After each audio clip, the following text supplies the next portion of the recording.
Jamais sans la grâce, une dévotion matinale proposée par l'Église évangélique de la grâce en collaboration avec l'Institut théologie de Cotonou.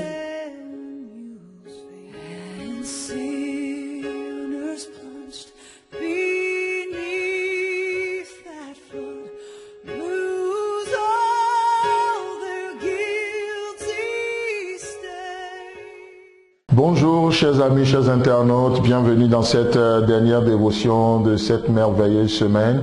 Que Dieu vous bénisse, merci vraiment pour toutes ces semaines. J'espère que Dieu a fait une œuvre de paix dans vos cœurs alors que le monde ne sème que de troubles avec ces nouvelles, ces lois qui se font jour après jour, qui sèment de troubles, de désarroi dans nos cœurs. Dieu veut nous amener à la paix et c'est notre prière que le Dieu de paix soit avec vous et que le Dieu de paix vous garde auprès de lui au nom de Jésus-Christ.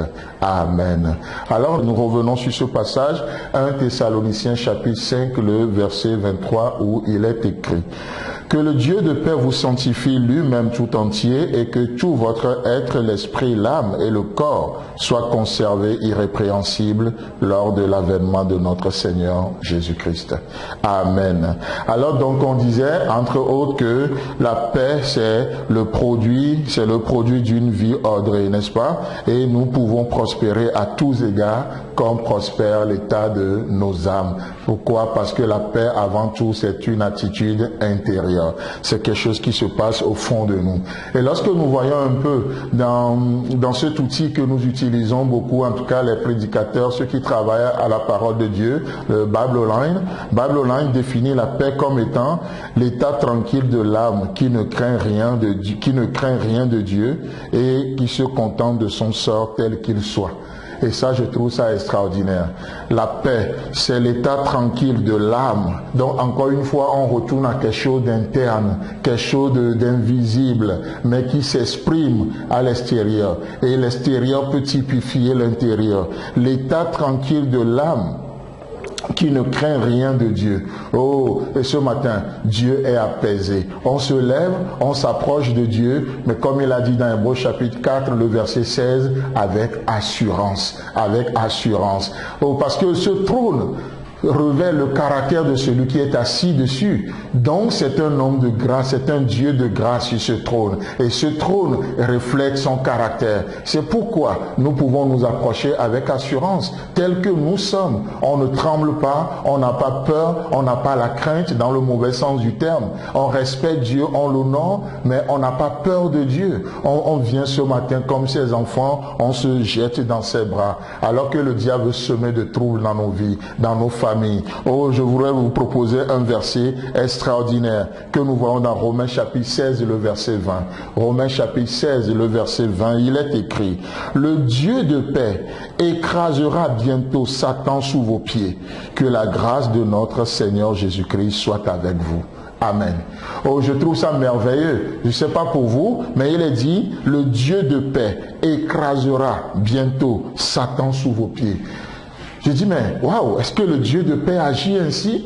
Moi, je croyais que c'est juste le Dieu tout-puissant. Mais laissez-moi vous dire que tout ce qui trouble votre paix, Dieu le combat. Dieu se lève. Dieu combat ce qui te combat. Dieu combat ce qui veut te troubler. C'est pourquoi tes problèmes sont ses problèmes. C'est pourquoi il est dit quoi? Déchargez-vous sur lui. Donnez-lui tout. Jetez vos problèmes sur lui. Il prend soin de vous.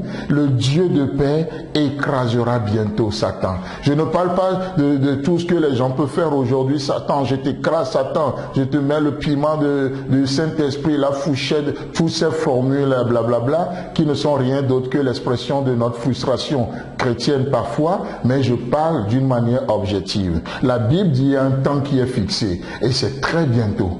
Bientôt, le Dieu de paix. Parce que Dieu veut conserver sa paix en nous. Il ne veut pas que cette paix soit troublée. Alors, il se lève de son trône et il écrase lui-même Satan. Il écrase, il le réduit à une miette. Il le réduit à néant dans nos vies. Il fait taire ses œuvres sataniques dans nos vies. Le Dieu de paix.